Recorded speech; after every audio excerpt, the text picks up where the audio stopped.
What exactly is the basis for this complaint, Cory? Yeah, as much as I would like to delve into the theological conundrum of Brendan's life, this Google story has, the Google investigations of antitrust are international and of great risk to the way this company does business. So this new investigation, Bloomberg has learned that the Federal Trade Commission has struck a deal with the Justice Department to look into Google's use of an approval of applications, the way applications work on the Android operating system.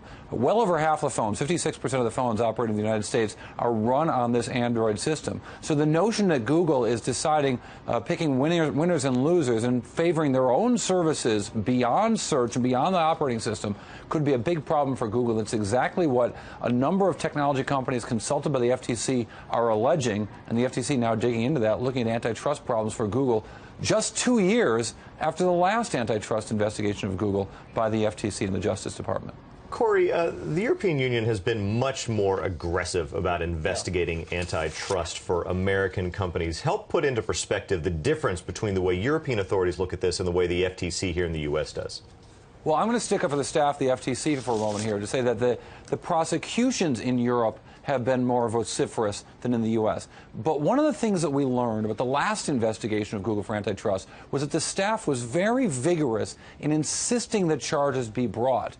The report was accidentally leaked to the Wall Street Journal. They requested a redacted copy of the report, and someone at the FTC sent them the full version of the investigation, portions of which they put up online, and it showed that the staff had found a number of cases where Google was putting their own businesses ahead of competitors when search results would come up. They weren't giving customers the things that the customers wanted the most when they searched or the most clicked on items. They were giving them Google services. At least that was the allegation of the staff of the FTC. The same allegations that were found in Europe. Now, Europe decided to bring charges. The FTC and the Justice Department in the U.S. did not that time. But I think that there's some egg on the face of the Justice Department after the European events transpired, as well as the leak of the staff report from the FTC. And that egg on the face maybe is very much in their memory as they commence another investigation of Google for antitrust on these shores.